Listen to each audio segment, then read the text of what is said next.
Hi guys, today I'm going to show you how I did the bokeh background for my latest drawing of Toxic. As you can see, I'm using a makeup brush to apply some black to darken down some of the areas behind her. The cat shape is actually shielded off with a piece of Frisket film, which is just a clear sticky back light tack film, so it won't damage the Pastelmat. I'm now using a circular stencil and another makeup sponge applicator to make circles in the background. I'm not being too fussy at the moment because a lot of this will be covered up with more circles as we go. So I started off with black to give a nice dark tone, because behind her head I do need it to be quite dark so that she stands out. Then I'm now applying the next colour, which is red Iron Oxide. And again, just loosely tapping it over the circles, making sure I don't get too much pastel. I don't want dust everywhere. I do want the circles to look like circles, but it doesn't matter if it's a little bit smudgy. The best way with this is to gradually build up the layers. I could have just gone over the whole thing with the dark colours to start off with, but I do think it looks a little bit better if you do try and layer it in. I've now switched to the next colour, which is burnt Sienna shade. And again, just gradually dabbing over the top of the previous circles.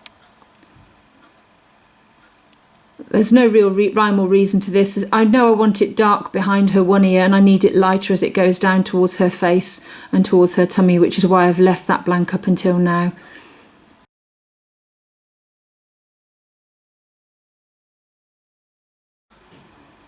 The stencil I'm using was quite a cheap one. It was off eBay. Unfortunately, it was extremely brittle, so when I tried to clean it up after using it this once, it's already snapped, so I won't be using that one again in a hurry.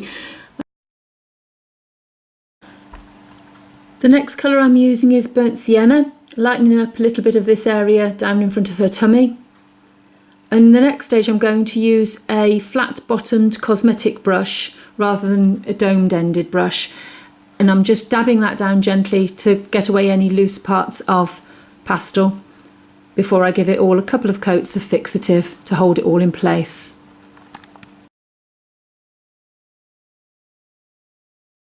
Once the fixative's had a chance to dry, I can start on the metallics. I'm using 4 different shades and I'm mixing them up pretty much as I go. The shades I'm using are light gold, rich gold, copper and bronze. Present for my lovely daughter for Christmas. And as you can see, they're just adding a bit of light and a bit of sparkle all over the background. So I'll carry on working them in.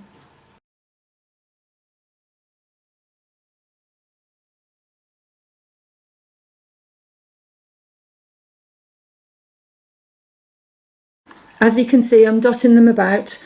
I'm not fixed to any pattern. All I want is a certain lighter area down at the bottom and the darker area up at the top, and just building up as I go. The rounded cosmetic sponges are quite handy. They give you a lot of control with these little circular stencils, so you can just dab it on gently and it does stay pretty much within the circle as you'd like.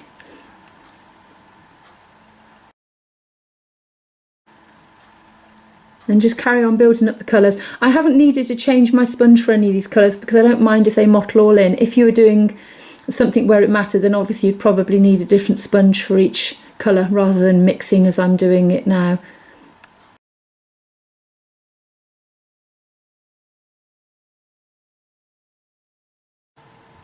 I'll carry on with the circles, and once I'm happy with them, I'll give them all a tap with the flat bottom brush again to make sure there's no loose pastel left.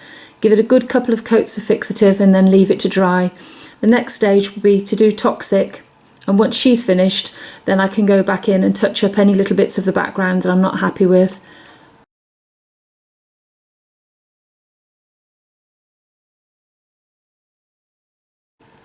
I hope you found this useful. Thank you for watching.